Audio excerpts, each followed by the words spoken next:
बयान दिया कि लोग यहाँ पे 80% लोग जो है वो एलजी हुकूमत को एलजी साहब को कहने दीजिए, उनका अपना काम है, ठीक है, अच्छा काम कर रहे हैं, जो अच्छा काम कर रहे हैं वो वैसे ही समझते हैं, उनको समझने दीजिए। हम डेमोक्रेटिक प्रोसेस एक में हैं, डेमोक्रेटिक कंट्री में रहते हैं। अगर हमें मार्शल लॉ में रहना होता तो शायद 47 में हमारे लीडरों ने कोई और फैसला किया होता। हम एक डेमोक्रेटिक कंट्री का हिस्सा है।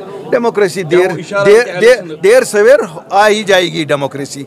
सर वुमेन बिल की बात करें तो वुमेन बिल जो है वो पास हुई, हम वेलकम करते हैं, हम वेलकम करते हैं। हम क्योंकि यहाँ पर वुमेन रिजर्व बिल जो है वो लाई गई है, उसमें बताया जाता है कि काफ़ी ज़्यादा इम्पैक्ट यहाँ पर जम्मू कश्मीर के पॉलिटिक्स पर पड़ेगा। देखिए दो चीज़ें हैं जो पूरे मुल्क में अप्लाई हो गए, यहाँ पर भी अप्लाई हो गए। यहाँ पर भी 50% आबादी ख़वातीन पे मुश्तमिल है। हमारी बहनें हैं, हमारी माएँ हैं, हमारी बेटियाँ हैं, उनको अगर एम्पावर करने के लिए मुल्क में एक बिल लाई गई है, मुझे लगता है ये खुश आइन बात है। जम्मू कश्मीर में भी क्या सियासत पे क्या फ़र्क पड़ेगा, वो तो हमेशा हिस्सा रही हैं। आज ये है कि इलेक्टेबल्स में वो होंगी, वरना वोटरों में वो होती थी, तो दोनों सूरतों में तो उनका वोट तो होता ही था। तो आज ठीक है, कुछ कॉन्स्टिट्यूंसीज़ में मर्द पीछे को होंगे, औरतें सामने को होंगी, तो वो भी तो जम्मू कश्मीर की होंगी, वो कहीं और से नहीं हो सकती हैं। सर, एक और सवाल जो आपने रिसेंटली एक स्टेटमेंट दिया था पदगामपुरा में, उनकी आपने स्पीच में कहा। देखिए मैं एक सुनिए, नहीं एक मिनट में बताऊंगा। अल्ताफ बुखारी आज नहीं हमेशा कहता आया है, जिसको हिंदुस्तान के आईन पे यकीन है, जो किसी दहशतगर्दी में मुलविस नहीं है, जो किसी कम्युनल सियासत में मुलविस नहीं है, जो ड्रग्स में मुलविस नहीं है, जो दुश्मन मुल्क के साथ मुलविस नहीं है, उनके लिए हमारे दरवाजे खुले हैं। आप क्यों माइनस करते हो बाकी लोगों को? Why do you minus out? क्या यहाँ खाली जमात इस्लामी है? क्या यहाँ खाली हुर्रियत है? क्या यहाँ आपको ये नहीं लगता है कि नेशनल कॉन्फ्रेंस से भी लोग आ सकते हैं? क्या आपको नहीं लग सकता है? आपको क्या ये नहीं लगता है कि सच की कारवान में PDP से भी लोग आएंगे, दूसरी जमात, सब जमातों से आएंगे? कल से मैं देख रहा हूँ प्रेस उठा रही है, चला रही है, और कुछ साहिबान तो ये भी कह रहे हैं, ज़रा देखा जाए क्या हिंदुस्तान की शहरियत से उन्हें महरूम किया गया है किसी को? यहाँ तो किसी को शहरियत से, जब तक किसी का वोट है उसको हक है सियासत करना। और अल्ताफ बुखारी और अपनी पार्टी का प्लेटफार्म सबके लिए अवेलेबल होगा। 4 शराइत जो पूरे करेगा, जो भी 4 शराइत पूरे करेगा, उसके लिए जगह है। अल्ताफ साहब, ULB इलेक्शन आ रहे हैं और म्युनिसिपैलिटी इलेक्शन, क्या कुछ कहेंगे? क्या हटाया गया संविधान से, तो कैसे? अब मेरे भाई, पहले उनको फैसला करने दो दिल्ली में। अभी वो जंग में लगे हैं, है नहीं है, क्या है, जब वो फैसला करेंगे हम बताएंगे। जम्मू कश्मीर एक वो रियासत है जहां हम लोग इकट्ठे सदियों से रह रहे हैं।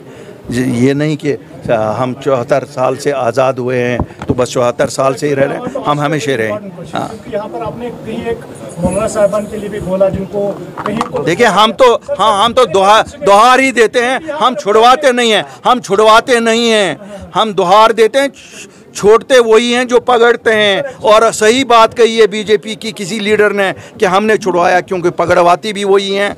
तो हम जो पकड़वाते हैं वही छुड़वाते हैं। हम तो दोहार लगाते हैं, नौजवानों के लिए भी लगाते हैं, लीडरों के लिए, और इंशाल्लाह मीरवाइज साहब के लिए भी दोहार लगाइए। अल्लाह करे जल्द से जल्द मीरवाइज साहब जुम्मा को वहाँ पर जामा मस्जिद में वाज पढ़ें और आप और मैं पीछे सुनते हैं। एक्चुअली में मेरा सवाल यही था, जिन्होंने छोड़ा है, जो अब काम करते हैं और मेंटल से रिलेटेड इंसिडेंट्स में मुलव्वस थे, उनको आज भी जो है बुलाया जा रहा है, तंग किया जा रहा है, तो उनके लिए क्या कहेंगे?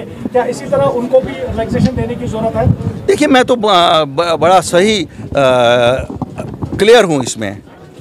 यहाँ कोर्ट में भी जब किसी को बरी किया जाता है तो उसको ज़िंदगी नॉर्मल गुजारने का मौका दिया जाता है ना, तो जो ये 4 शराइत पूरी करता हो उसको तो पूरा हक है।